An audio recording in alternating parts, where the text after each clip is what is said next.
website says, when President Trump gave both Canada and Mexico ample opportunity to curb the dangerous cartel activity and influx of lethal drugs flowing into our country, they failed to adequately address the situation. But here's the truth. Less than 1% of the fentanyl that comes into this country comes across this border. Less than 1%. And even at that, Canada launched a $1.3 billion plan to deal with this less than 1% of the fentanyl crisis. There is no fentanyl crisis, y'all. There's not coming across this border, there isn't. On January 7th, then President-elect Baby Caligula claimed that the U.S. trade deficit with Canada was over $200 billion. In 2024, though, our trade deficit with Canada was less than $63 billion. And our trade relationship with Canada stretches across all industries. We are each other's most important trading partner.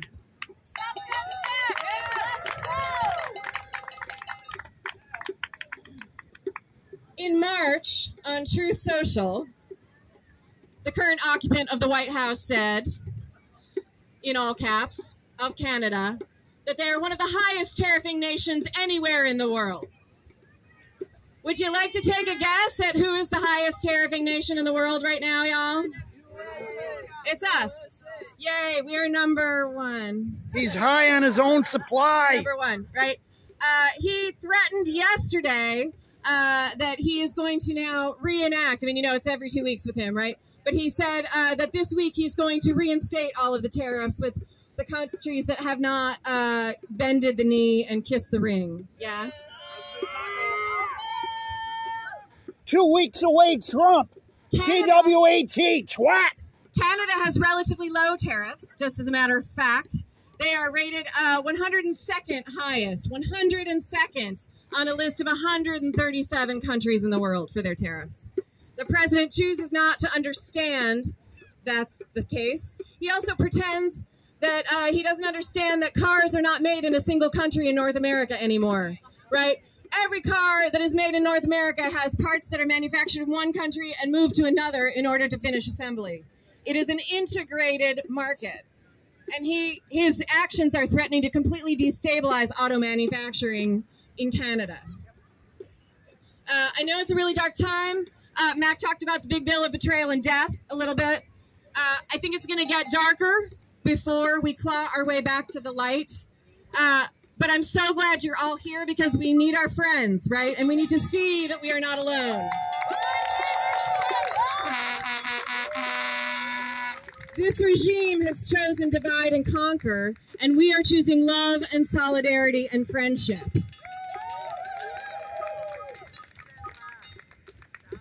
Solidarity and friendship.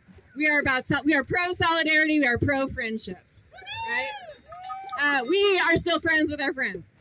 It is the behavior of an abuser or a predator to separate his victim from their friends and their family. Anyone who's ever had a relationship with a narcissist will know that. Right? There are examples of this happening all around us right now. And the way that the current president of the United States has treated our most steadfast ally is just one of them. Right? And by trying to alienate us from our Canadian friends, from our Mexican friends, disenfranchisement, right? The way he's trying to also pick these bogus culture wars around reproductive rights, around trans rights, dividing people up, right? The lies that he's telling about the people that are getting swept up in these ICE raids, right? Monstrous lies about who these folks are. I think he actually believes them. So he's that delusional. We share a set of values and a belief with Canada in the power of democracy, however imperfect, however much a work in progress. That's something we share with our Canadian neighbors. Our cultural histories are interwoven with one another. We share a belief in a civil society, in multicultural diversity and equity. In freedom. We share the radical idea of freedom with our Canadian neighbors. We also share a love of the Buffalo Bills, the people on the other side of the river. Canada is not only our strongest trading partner and political ally, but it is our cultural sibling. Canadians showed up and fought in the Union Army during the Civil War. Canadians fought side by side with Americans at Normandy. Canadians fought with Americans in Iraq, in Afghanistan. Canadians sheltered Americans when their planes were grounded at Gander, Newfoundland after September 11th.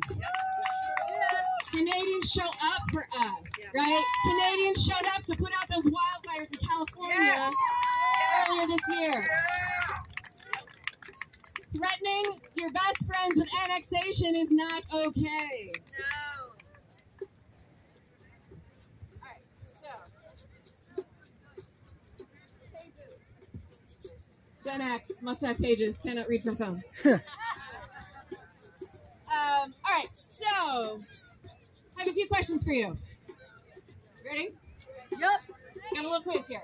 Are we going to let this regime frighten our neighbors? No. Do we want this regime to deny Canadians entry and to detain them at this border? No. Is there a massive fentanyl crisis coming across the Canadian border? No. You're all doing well so far. You get an A. Are we going to let this regime gin up a false crisis at this peaceful border? Look at these people behind us. Are we going to gin up a false crisis at this border? No. One more question. Is Canada for sale? No. Gentleman up there says Canada is not for sale. Say it with me, y'all. Canada is not for sale. Canada is not for sale. Canada is not for sale. You all get an A on the quiz. So we have a few things we want to ask of you today. So first of all, thank you for coming out. One thing you can do if you are a New York State resident is you can call Kathy Hochul on Monday. I urge you to call Kathy Hochul. We are asking folks at all our rallies across the border to call those governors of these northern border states to say that their administrations will not cooperate with any attempt to deploy our state National Guard members against immigrants or anyone else. So I urge you to call her and ask her to call up the New York National Guard herself, because if she calls them up to do some kind of community service project, like community gardens or cleaning up, a neighborhood that's been neglected, or helping repair some houses on the east side of Buffalo or in Niagara Falls, right? If she calls them up to do that, then he can't call them up to militarize them.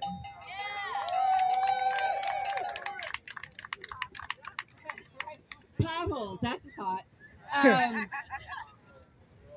also encourage you, if it's available to you, if you can, to go across the border and pour some money into the Canadian economy. Yes. Right? Go have dinner at Crystal Beach. Go see a show at Niagara on the Lake. Or just go over there and eat at the Hard Rock if you want to. But pour some money into the Canadian economy.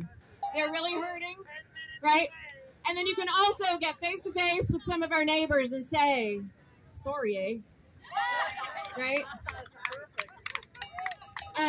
We also have a clipboard. If you didn't get a chance to sign, we have an open letter to Prime Minister Mark Carney that folks are signing all across the northern border of the United States today. I'm going to just read out the text of that letter so you know what you're signing on to. Dear Prime Minister, the friendship between our two sovereign nations, formalized with Canadian Confederation in 1867, established a relationship of equals. Can you go slower and louder? Sure. This relationship has withstood enormous challenges, both within our own countries and around the world. For over 150 years, neither nation has sought to subsume the other. Mutual respect and partnership have been our guiding principles. Until this year. Until this president. We, as United States citizens, have been ashamed as President Trump imposed arbitrary tariffs and threatened to annex Canada as the 51st state. On July 5th, 2025, a coalition of grassroots organizations across the United States. Elbows up for Canada, for America, and for democracy. Is holding a series of peaceful, purposeful rallies to celebrate Canada and to demonstrate to the United States government and the world that we, as American citizens, stand in solidarity with Canada.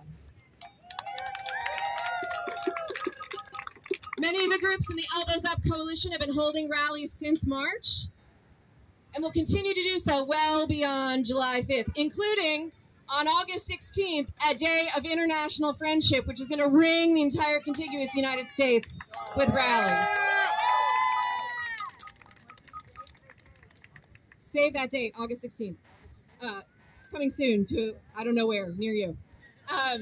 These July 5th events run the length of the longest shared border in the world, organized by groups and individuals from Alaska to Washington State to Maine. The undersigned organizations and individuals represent only a fraction of those committed to honoring the remarkable friendship we have shared with our most steadfast ally. Elbows up.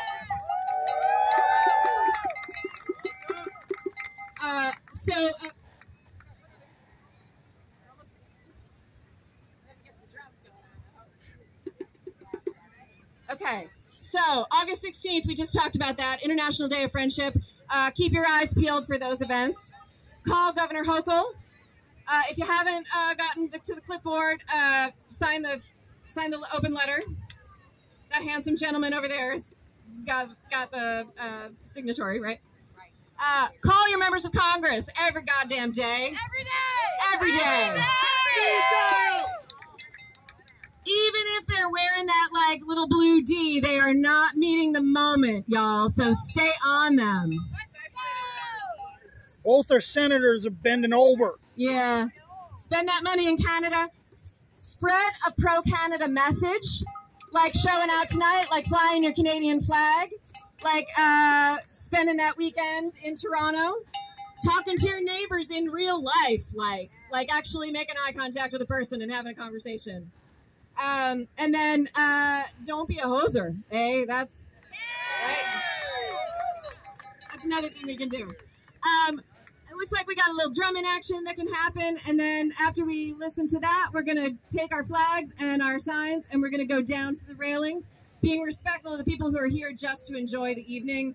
But we're gonna wave our flags and wave across the water to our Canadian friends.